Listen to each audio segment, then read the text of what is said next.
Hey folks, Jesus is coming soon, and very soon. You know, I feel so heavy about this, and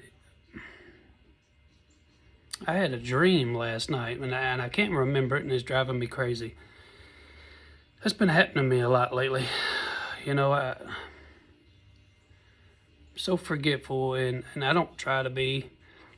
It's like I have something in my mind I need to do, and then it completely gets deleted out of there, and then days later I'll remember, oh, I was supposed to call that person back, or oh, I was supposed to do this or do that, and I apologize, folks.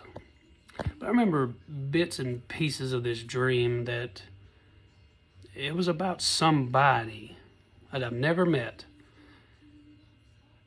And I feel heavy about this. It's somebody maybe that watches my channel here, and it's a guy. And I kept seeing,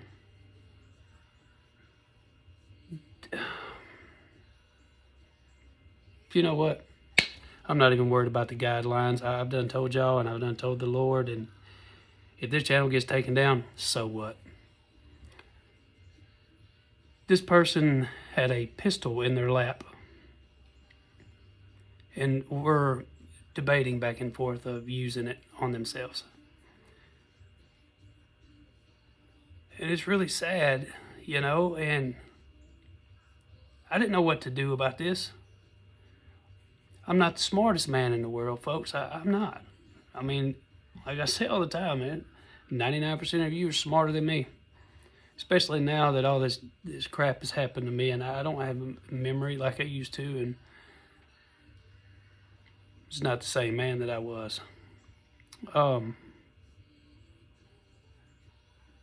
Whoever that is, if you're watching, if that wasn't you and you're in the same situation, I've been there, y'all, a lot of times. A lot of times. Yes, even after I overdosed in 2002 and saw hell. After that, there were times where it don't even seem like it was that long ago either. Times where I would go to the lake. It had to have been, I don't know, 11 years ago. 11, 10, 9, I don't know. Maybe 2016, 15, 14. Anyways, I'd go to the lake, and I'd always bring my pistol with me just in case I saw a snake or something, you know. And I'd just sit there and stare at it and think. And my goodness, it's not worth it. You know, I tell y'all, the enemy really doesn't like me trying to help others, because every time I do videos or whatever, something happens. It's like my phone, I kid y'all not, does not go off all day long. And the moment I try to make a video, people call or text or send messages or whatever. And I'm not saying that they are of the enemy at all, by no means. I'm just saying in general that it sidetracks me. And again, I'm sorry. This is why I still, you know, I ask the Lord all the time, do you still want me to do this? Because I can't.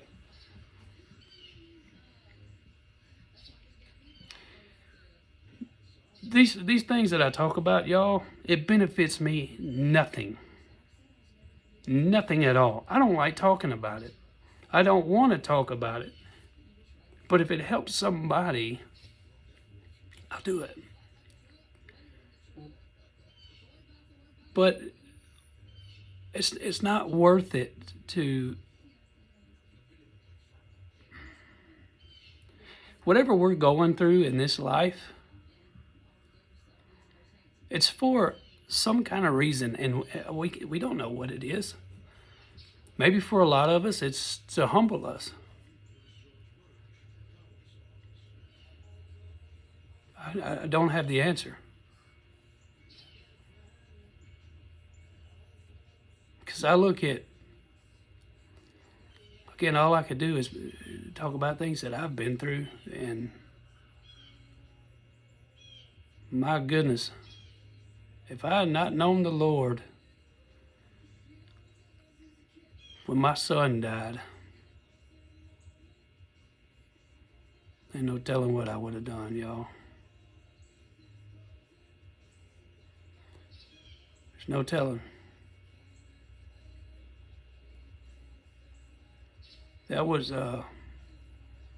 very painful. And I was just talking to my wife and my mom about all this because my mom's got some kind of issue now, and she's got to wear some kind of life bracelet thing now. And I'm tired of death. I'm tired of death. I've seen too much death in my life. And it had broke me down to the bottom of nothing, I'm telling y'all. Man, I can't. I don't think I can stomach to see anymore. But my mom may not have long. And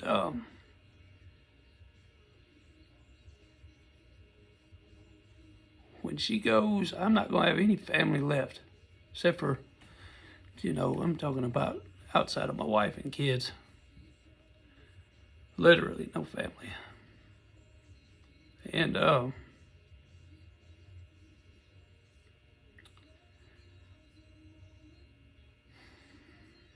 one second. Anyways, in 2013, when my son died, I couldn't grieve. I wasn't given a chance to. Until years later, right after that happened, I've told y'all the story many times. I don't want to get into it. It's just, I can't stomach it. But right after that happened, it wasn't 30 minutes after the ambulance came. My wife had went to the hospital with him, and the police were there interrogating me. Of course, they did her too at the hospital, but I couldn't grieve.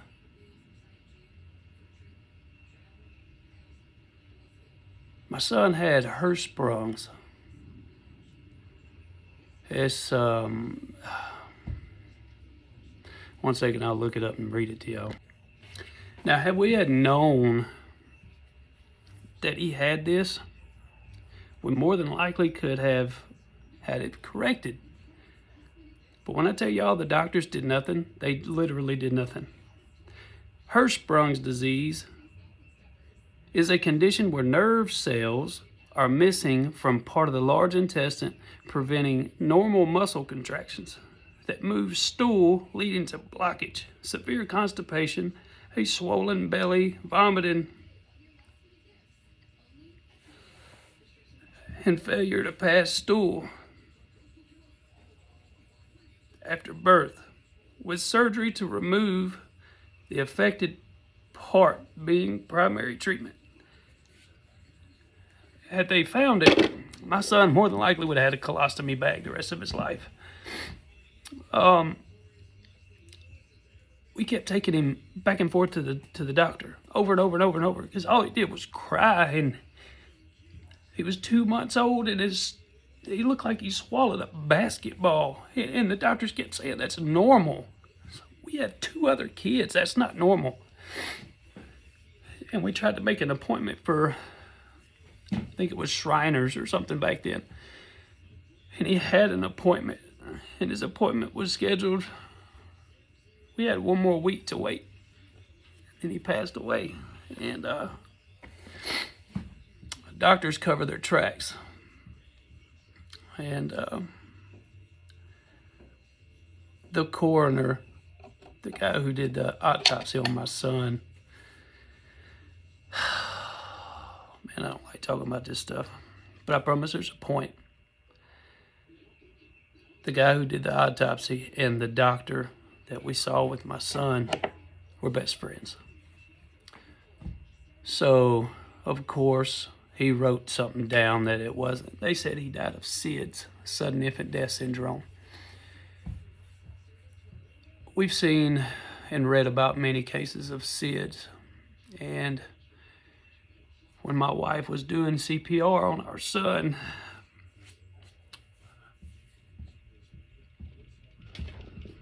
he had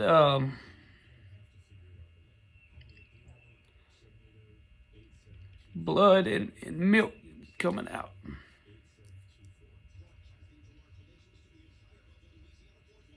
And they did nothing. So naturally, back then I built up a hate in my heart for doctors. I hated doctors. Didn't trust any of them. And I hated that man. I'll never forget his name still to this day, but I forgave him a long time ago. And I hated that man. And I used to hope that I would see him out in public. I was going to beat him to a pulp. And I thank God that I didn't. I never seen him again. Where we used to live was a very small town. So rumors fly, of course, you know. And those people ran around gossiping and lying. I hate small towns. I hate, y'all know, y'all hear in the country songs, oh, I love my town, a small town. I don't. I hate small towns.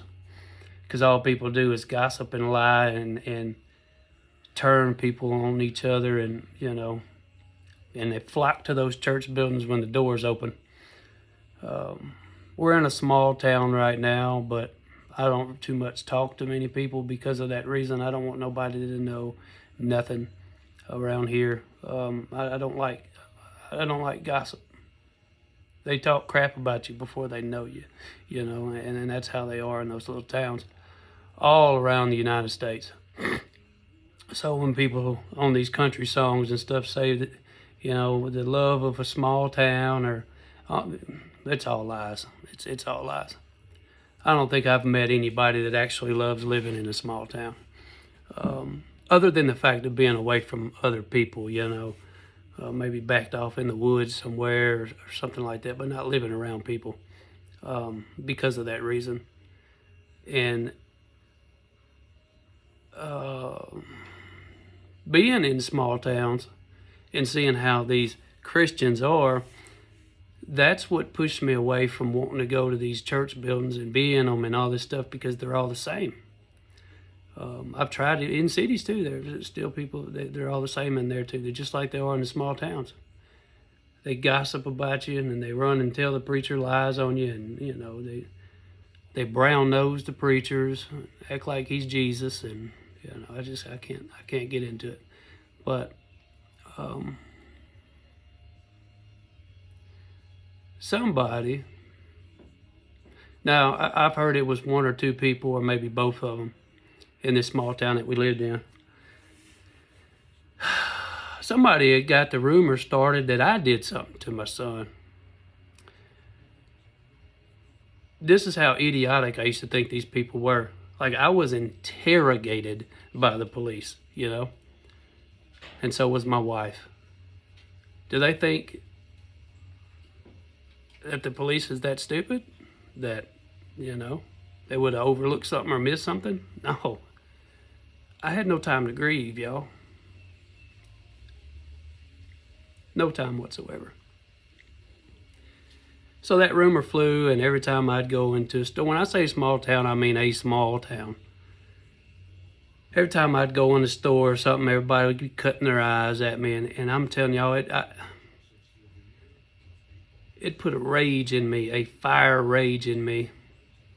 And I just knew it was a matter of time before I snapped on somebody. And I told my wife, it was around 2014 when I had got my new job back then, and told her, I said, we need to move. We need to get out of here. I can't stay here no more. I can't. She heard the rumors too, but she told me that, because I was like, well, why didn't you correct these people when you heard them say this stuff that I didn't, you know? She told me she just overlooked it because she knew the truth and they didn't know what they were talking about. So around that time, I got so tired of people lying on me, saying I did something I didn't do, that I went back to my bedroom, and back then I had a kind of a short, I guess it was a youth 410, and I put a slug in it, and I put it right up under my chin. That gun's old. It's probably from the 70s. And without thought, I pulled the trigger. And I kid y'all not, it didn't do nothing. So me being an idiot, I took the slug out and I looked at it and I saw the indentation on it. And I turned it around and put it in there and I tried it again. Same thing. I used to have that bullet somewhere. I don't know, remember what happened to it. It's somewhere around here. It's got two little indentions on the primer. It didn't go off. And I just kept asking, why won't you just take me out, Lord? Just take me. I can't deal with this no more. It was bad enough it's going through so much, and then that on top of it. I couldn't grieve. I couldn't do, you know, all these people spreading lies and eyeballing me, pointing the finger.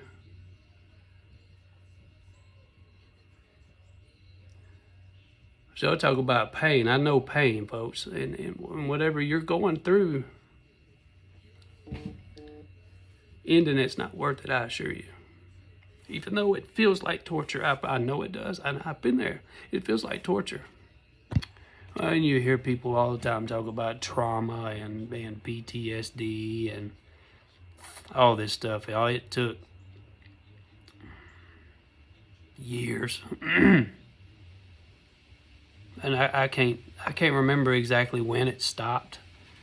But every time I would get around somebody that had a newborn, or even 2, 4, 5, 6-month-old, I would just stare at them and watch to make sure that they were breathing, you know, and I couldn't help it. And if I even saw a pause in their breath when they were sleeping or something, I would freak out. But thank God that it's not like that no more. I mean, it's when you walk in and find your baby not alive anymore, it does something to your brain that I can't describe to anybody. I really can't. Then when you have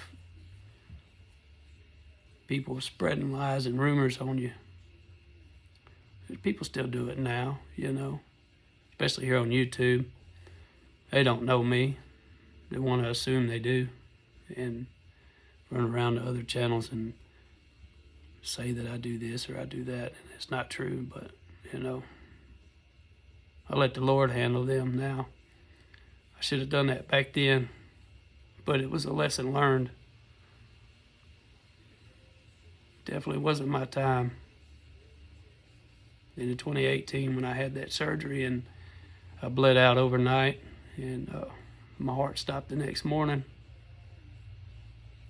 and it somehow with no blood in my veins, the good Lord wanted me here for something. What that was, I didn't know. 2019, had another surgery, same thing. But after that, I kept questioning it. Why'd you want me to come back here? What's the point of torture? So I know all about torture. I know all about stress. I know all about everything crumbling down around you. You're not alone. None of you. And people love to judge you. You know, they love to say, "Oh, well, you're not doing this right. You're not." But they have no problems like me or you. You know, I'm talking to the person whoever I dreamed about, and whoever similar. You know, these people that do this, that judge us, they don't know because they're not going through it. They're not. These type of people don't know what it's like to struggle, and then you go out and try to make ends meet, and you get in your vehicle and you turn it on and it don't work. And you're like, what am I going to do now? You're saying people don't know what it's like to get out of that vehicle and then go back inside and accidentally drop your phone, even though you got 30 applications in somewhere, and then you pick it up and it's no good. And it keeps messing up on you so you can't get phone calls on it. These people don't know what that's like, situations. They don't know what it's like to find their child no longer alive. They don't know what it's like, bodily pains every single day. That you wake up, you're miserable all day long in pain. They don't know. So don't listen to them. I don't listen to them no more because they don't know what it's like to walk in my shoes. Just like they don't know what it's like to walk in your shoes. But I'm going to tell you this, the Lord knows our pains and our struggles. He knows. Why He allows it to happen, that's for Him to know, not for us to know. But it's to keep us humble, looking to Him, praying to Him, having faith in Him that He will fix this. It's not for us to take a man-made weapon and take our own lives. If He wanted us to be taken out, He'd take us out Himself. I mean, it's not worth it. And besides that, doing that, you're leaving behind a trail of trauma for someone else, whether you think you do or not. Your children, your spouse, your mom, your dad, whoever, that's going to be their trauma, and they're going to feel the same way that you feel about all the things that you went through for a long time. So just think about that. The way you feel right now, if you take your life, that person that cares and loves about you, or loves you, is going to go through that same thing that you're going through right now with the thoughts and just the misery. And besides all that, we are so close to the coming of the Lord Jesus Christ, y'all, for the church. And regardless if people believe in the pre-trib rapture or not, it doesn't matter. But people come and love to attack about that. They truly do. But this is where it gets in, you know, people go out and they watch these videos of people saying, let me explain to you that you go through tribulation. Let me explain to you this. And they'll twist everything around and they'll deceive that person. And guess what? That person is now deceived and believing the same way they do. And they go out attacking people that believe the biblical way. Don't listen to these people, y'all. And please keep looking up. I'm telling y'all, Jesus is coming so very soon. Sorry for the long video and the rambling. I just pray that this helps whoever it was meant to help. Romans 10:9-13. I love all of you. I truly do. Or I wouldn't be here. This benefits me nothing. God bless.